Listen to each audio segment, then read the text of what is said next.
Stanislas Guérini, bonjour. Bonjour. Merci d'être avec nous. Sommet Action Climat, New York, l'ONU.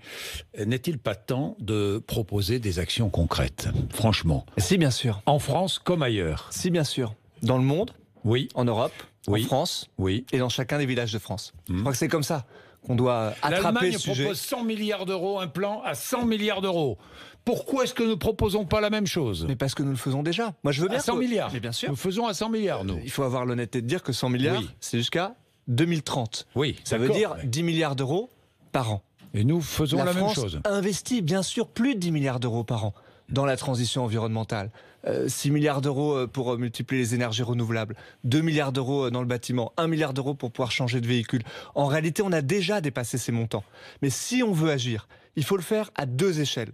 D'abord, l'échelle européenne. C'est ce qu'on a porté pendant la campagne pour les élections européennes. 1000 milliards d'euros pour mettre en place un New Green Deal. Et puis, il faut le faire à l'échelle de chaque village de France. Parce que je veux bien, Jean-Jacques Bourdin, une seconde, c'est très important. Oui, allez-y. Je veux bien qu'on fasse des batailles de chiffres comme ça, auxquelles personne ne comprend rien, parce qu'en réalité, ce sont des mix entre des fonds privés, des fonds publics, etc. Ce qui est important, c'est que l'argent, il arrive sur le terrain. Le grand malheur de la transition environnementale en France, c'est qu'on investit des montants, et puis ensuite, prenons l'exemple de la rénovation thermique des bâtiments. C'est un des sujets les plus importants. C'est tellement compliqué que les communes, les ménages, ils n'arrivent pas à s'en emparer. Donc, ce qu'on va faire, c'est rendre nos dispositifs plus efficaces. C'est pour ça qu'on a mis en place cette convention pour l'environnement, avec des citoyens qui vont être impliqués pour nous dire comment est-ce qu'on débug d'une certaine façon ce qui ne marche pas pour mener concrètement cette révolution et cette transition énergétique. Ça veut dire 10 milliards, ça veut dire 10 milliards par an, quoi, si j'ai bien compris, jusqu'en 2022. Oui, bien entendu. Il y aura 10 milliards par an. Mais c'est au budget, c'est déjà au budget. Oui. Bon, dites-moi, il va falloir absolument que la France réduise ses émissions de gaz à effet de serre, parce que nous ne remplissons pas nos objectifs. Mais c'est tout les objectifs de la COP 21, Stanislas Guérini. Bien entendu, et puis si on part comme ça, les experts du GIEC nous l'ont redit, c'est plus 7 degrés à l'horizon de la fin du siècle. Donc évidemment qu'on doit avoir une mobilisation. Mais est-ce qu'on dit suffisamment souvent qu'en France, on va multiplier par 5 le niveau de l'énergie photovoltaïque à installer? Est-ce qu'on dit qu'on va multiplier par 3 le niveau de l'énergie éolienne? Ça, c'est ce que nous sommes en train de faire dans ce quinquennat. Jamais la mobilisation n'a été aussi forte. Alors, est-ce qu'il faut le faire plus vite, plus fort? Mais oui, bien entendu. Mais à tous les échelons, à l'échelon mondial, je crois que le président Macron l'a bien dit, au moment du sommet du G7, il va le redire là à l'ONU, c'est une mobilisation internationale contre la déforestation, pour les énergies. Mais je fais remarquer que l'Allemagne, dont vous me parliez à l'instant, repose sur un modèle d'énergie qui est extraordinairement émettrice de CO2. C'est du charbon. La France a un modèle qui est déjà moins émetteur de CO2. Mais est-ce qu'il faut aller plus vite dans la transition? Bien entendu. Grâce au nucléaire en partie. Mais la bonne réponse, c'est le mix énergétique. Et la taxe carbone? J'ai vu qu'en 2020, on n'y touchait pas. Non. Vous avez aussi vu que... Donc c'est la contradiction. Pardon de vous dire, mais c'est la contradiction. Jean-Jacques Bourdin, n'est-ce pas là une contradiction? Évidemment qu'il y a des injonctions contradictoires dans notre société. Mais il ne vous a pas échappé que ces derniers mois, nous avons vécu une contestation sociale extrêmement importante, dont le nœud au fond... C'est-à-dire que vous avez reculé devant la rue. Vous avez reculé devant la rue. Était la colère contre l'augmentation des taxes sur le carburant. Vous auriez été le même à me poser la question, de dire le prix de l'essence va augmenter, est-ce qu'on va remettre des taxes, etc. Donc on parle climat, vous avez reculé sur la taxe carbone.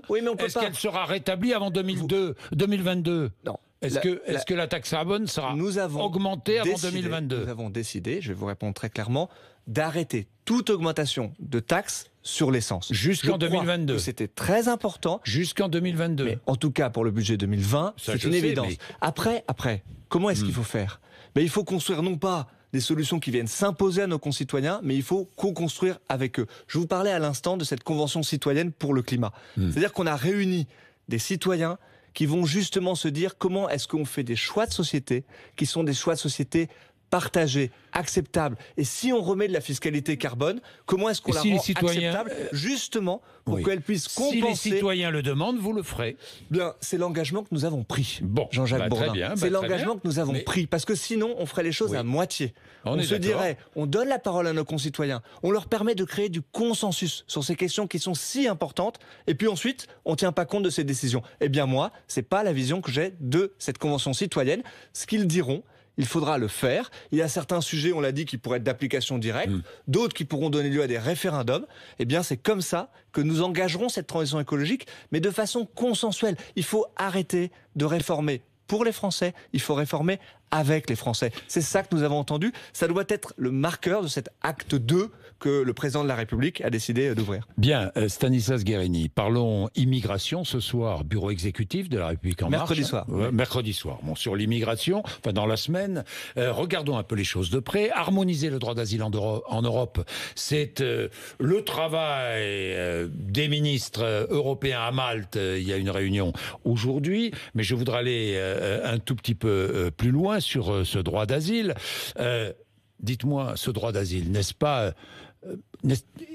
pas un peu dévoyé aujourd'hui ? Franchement. Je crois qu'aujourd'hui, avec l'augmentation vous avez raison de dire que la politique d'asile paye d'une certaine façon les manques, à la fois européens et français, d'une politique d'immigration qui soit plus claire. Quand on parle d'immigration, on confond tout. On parle d'asile. On parle de situation de détresse humanitaire. On parle d'immigration économique. Et nous allons avoir un débat à l'Assemblée nationale qui doit nous permettre justement de poser la réalité de l'immigration en France. Oui, aujourd'hui, il y a un questionnement sur le droit d'asile. Non pas sur son principe, je m'empresse de vous le dire, Jean-Jacques Bourdin. Il doit être absolument sanctuarisé. Mais reconnaissons que notre système dysfonctionne. Une seconde, alors, pourquoi pour vous le dire. Quand on regarde la situation en Europe, il y a 2 fois moins de personnes qui arrivent en Europe qu'au moment de la crise des réfugiés en 2015. Pour autant, ça fait 2 années que l'augmentation des demandeurs d'asile en France prend 20%. Il y avait 85 000 demandeurs d'asile quand on est arrivé en responsabilité, c'est 125 000 aujourd'hui. Parce que le système européen ne fonctionne pas. Il y a un système de Dublin qui fait que nous nous renvoyons comme des balles de ping-pong. Pourquoi est-ce qu'il n'y a pas de demande d'asile pour aller en Allemagne, pour aller dans d'autres pays européens ? C'est parce que nous ne savons pas traiter les questions d'immigration. C'est le président de la République lui-même qui le dit. C'est un dossier prioritaire. Regardons-le. Est-ce que vous le regardez ? Mais c'est ce que nous faisons et c'est ce que nous allons faire en parlant à l'Assemblée nationale. Mais justement, pas pour agiter les peurs, mais justement pour poser les bases de ce qui doit être une politique d'immigration efficace, humaine. On attend de vous des décisions en matière migratoire. Vous avez bien raison de le dire. Et moi, je crois qu'elles doivent être à la fois pour préserver le droit d'asile, mais en regardant les choses en face, en passant au peigne fin tous les principes de notre système d'asile, toute l'aide qui peut être apportée aux migrants, l'aide... par exemple, sur des demandes sociales, sur des demandes médicales. Il faut regarder la réalité en face, mais justement pour préserver, entre autres de l'AME. Mais je me suis exprimé là-dessus pour dire... Il y aura une réforme de l'AME. Il faut préserver absolument le principe de l'aide médicale d'État. Mais ça, j'ai compris, mais il y aura une réforme de l'AME. Personne ne comprendrait que l'on puisse regarder un système social, n'importe lequel d'ailleurs, qui concerne les migrants ou pas les migrants, et qu'on ne regarde pas s'il peut y avoir des abus. Et donc, nous regarderons les choses en face, nous voulons sanctuariser le principe de l'AME. Donc vous modifierez l'AME s'il y a des abus, on est bien d'accord. Je vous ai répondu clairement, si on constate des abus, évidemment, l'AME, comme toutes les aides, je ne veux pas être trop technique ici, non, mais on m'a déjà interrogé sur cette question-là, et je m'empresse de le dire d'ailleurs, j'avais mentionné un exemple qui n'était peut-être pas le bon exemple. J'avais parlé des prothèses mammaires. Ça masquait une situation de femmes qui sont en situation de reconstruction après avoir eu un cancer. Évidemment que nous ne devons pas toucher à cela. Pourquoi évidemment. Et donc, je vais présenter des excuses parce que je n'avais pas pris le bon exemple. Mais je maintiens totalement le fond de ma pensée, c'est-à-dire que pour préserver, contrairement à ce que veulent faire les extrémistes et les populistes, les principes, justement, les principes de défense, d'apporter une situation d'aide à des gens qui sont en situation de migration, alors il faut regarder face, sans concession, toutes les aides sociales. On est bien d'accord. Mais évidemment, accordées à ceux qui viennent en France. Personne ne peut comprendre qu'il y ait des abus. Bon. Alors, toutes les aides sociales, il y en a pas mal. Il y en a pas mal. Par exemple, c'est Valérie Pécresse qui évoque cette question-là. Les titres de transport gratuits. Mais vous savez, est-ce logique ? Est-ce que c'est logique ? Moi, à titre personnel, je crois que l'on peut remettre en cause cela. Mais c'est ce que dit Emmanuel Macron, c'est ce qu'il pense. Mais oui. Écoutez mon mais. Oui. Si on ne prend ce sujet que par le petit bout de telle mesure ou telle autre mesure, alors on se trompe complètement. Avoir un débat à la hauteur des enjeux de l'immigration, c'est avoir un débat où on prend cette question de façon complète. L'asile, les situations des personnes qui sont en situation d'urgence humanitaire, l'immigration économique et la question européenne. Et c'est ça qui est notre enjeu. Et je crois que si l'on prend cette question de façon pleine et entière, alors on peut avoir effectivement une ligne commune de la majorité. C'est ma responsabilité de le faire au niveau de La République En Marche, et je pense que c'est cette voie-là que nous porterons à l'Assemblée nationale. Est-ce qu'il faut donner un titre de séjour à des personnes qui viennent en France pour se faire soigner ? Je viens de vous répondre. S'il y a des situations d'abus, je vous pose des questions concrètes, et des situations qui ne correspondent pas à ce que des citoyens français en difficulté peuvent avoir, alors à titre personnel, je dis non. Est-ce qu'il faut automatiquement accorder le droit du sol ? Nous ne pouvons pas réduire ce débat-là à des mesures techniques. Après, je vois ce que Valérie Pécresse dit sur le droit du sol. Par exemple, elle dit pas de droit du sol pour les enfants nés de parents en situation irrégulière. Est-ce que ça vous paraît logique ce qu'elle dit ? Je ne suis pas d'accord sur cette remise du droit du sol. Je crois que remise en cause du droit du sol ? Oui, cette remise en cause, parce que on voit bien que les primaires reviennent à droite. Au secours, les primaires reviennent. Ne faites pas de politique. Mais non, je ne veux pas de politique. Je vous réponds franchement. Je veux qu'on parle des questions migratoires. Je crois qu'il y a aujourd'hui une course à l'échalote, justement sur ces questions migratoires à droite. Eux font de la politique. Eh bien, nous, mais notre vous êtes embarrassé par cette question, vous le savez bien. Mais pas du tout, puisque nous l'avons mis sur la table pour dire que la responsabilité de cette majorité, c'est au contraire d'affronter ce sujet, de le regarder, mais sans tomber sur des caricatures. Vous savez, aujourd'hui, il y a deux positions. Il y a ceux qui disent il n'y a aucun problème, mettons ça sous le tapis, personne ne vit ça. Je crois que la population française ne le comprendrait pas. Et puis il y a les autres qui en font un totem et qui font de la politique là-dessus en disant justement il faut remettre en cause le droit du sol, justement l'AME il faut absolument le mettre par terre. Eh bien nous avons une position qui dit que nous devons regarder ce sujet pour garder la France comme une terre d'immigration, mais au contraire de regarder toutes les situations en face, s'il y a des abus, les combattre pour justement préserver ce qui sont les valeurs de la France. Des amendements seront déposés dans le cadre de discussions sur le budget de la sécurité sociale. Mais c'est précisément cela que nous devons. Il va falloir acter les choses, il va falloir prendre des décisions. C'est bien beau les débats, mais il va falloir prendre des décisions. La méthode est très importante. Oui. Et la méthode, c'est d'abord, à travers le débat que nous allons... C'est un dossier prioritaire, bien entendu, pour moi qui le dis. Bien entendu. Mais à travers le débat que nous allons avoir à l'Assemblée nationale, de poser à la fois les constats sur la politique d'immigration, de poser les grandes lignes de ce que doit être une politique d'immigration française et européenne digne de notre pays, et ensuite nous aurons la discussion sur les mesures techniques. Ça ne peut marcher que dans ce sens-là, sinon on tombe dans un débat où on fait peur à tout le monde, où on prend des petits bouts de la lorgnette. On est d'accord, mais il y aura des actes. Moi, ce que je cherche, ce sont des décisions. Mais bien entendu, et je crois que je ne vous dis pas le contraire ce matin en disant que nous allons regarder tous les dispositifs objectifs annuels d'immigration économique.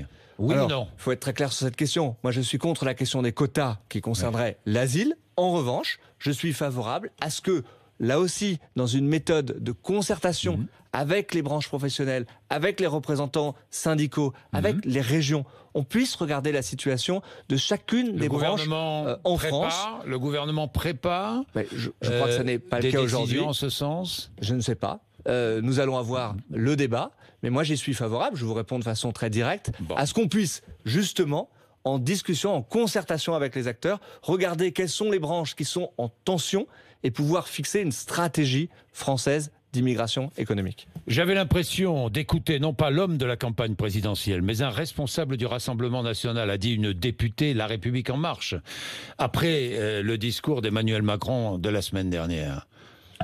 Vous entendez cela dans votre parti ? Je l'ai entendu, je crois que c'était une erreur profonde de Delphine le dire comme Bargary, je crois. Oui, je lui ai écrit pour lui demander à ce qu'on puisse en parler. Je crois que c'est indigne de dire cela du président de la République, qui est justement celui qui se bat pied à pied pour faire reculer les extrêmes, qui est celui qui était en Italie il y a une semaine de ça, pour justement mettre en place un système de coopération européenne sur la question.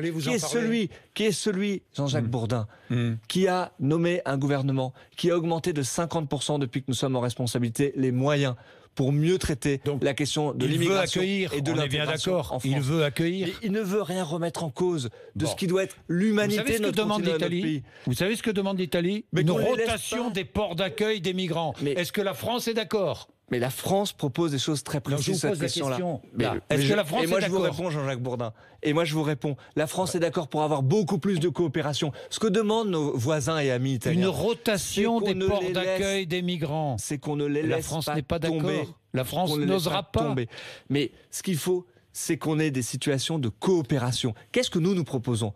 Nous proposons que dans les pays de premier accueil, parce que géographiquement, mécaniquement, il y a des pays de premier accueil, on puisse avoir des centres dans ces pays-là, dans lesquels tous les pays européens mettent des moyens. Et quand il y a des arrivées, on puisse examiner les situations et qu'ensuite il y ait un principe de répartition des personnes demandeurs d'asile dans les différents pays européens. Et que tous les pays participent, soit en contribuant financièrement, soit en accueillant des demandeurs d'asile. Qui vont au secours des migrants qui sont toujours accueillis en Italie ou à Malte. C'est déjà le cas. Les équipes de l'OFPRA, c'est-à-dire l'office qui traite la question de demandeurs d'asile. Alors nous allons accueillir ces bateaux aussi. Mais c'est ce que nous faisons déjà.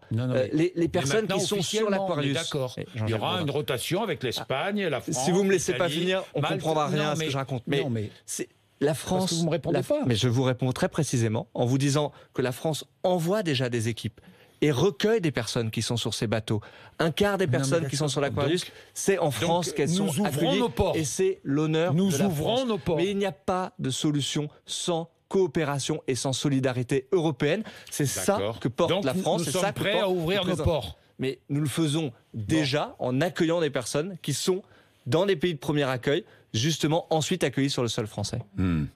Oui, mais ensuite accueillis sur le sol français. C'est-à-dire que vous ne répondez pas à ma question. Mais parce qu'il y a le droit. Je vous dis, est-ce que nous allons ouvrir nos ports ou pas? Mais vous ne répondez pas à ma question. Nous allons appliquer le droit international, le droit maritime, c'est-à-dire que quand un bateau demande justement à être accueilli, eh bien c'est dans le port le plus proche, et je crois qu'il faut continuer à fonctionner comme ça, mais ensuite il ne faut pas laisser tomber les pays qui vivent de prime abord cette situation de demande d'asile, et là avoir un système de coopération pour justement répartir les personnes qui sont en demande d'asile sur ces bateaux. C'est l'honneur de la France que de le faire. Stanislas Guérini, les municipales approchent. Il va bien falloir prendre des décisions dans certaines grandes villes, Nice, Toulouse ou autres. Qu'est-ce que vous allez faire? Eh bien, vous allez soutenir les maires sortants? Ça dépend. Parfois on le fera. À Nice. Moi j'ai toujours dit que des élus qui sont des bons élus locaux, qui souhaitent la réussite de cette majorité, eh bien, il faut discuter, travailler avec eux et voir si on peut se mettre d'accord sur des projets communs. Eh bien, on est en train de discuter. Donc, on verra bien si on soutiendra le maire sortant ou pas. Moi, je suis favorable à ce qu'on puisse voir si on arrive à trouver un projet commun. Je n'ai pas encore pris ma décision, pour vous répondre clairement. Donc, je ne vais pas venir vous l'annoncer ce matin. Mais je suis pour qu'on mène une discussion selon la même méthode. Idem. Pas de décision prise, mais une discussion avec M. Moudin. C'est possible, mais parce qu'il faut être très clair. Les élections municipales, il n'y a pas une stratégie nationale qui vient s'appliquer comme ça. On regarde les situations localement. Une élection municipale, c'est une personnalité qui se présente face à ses électeurs et généralement qui a dépassé les étiquettes politiques il y a bien longtemps.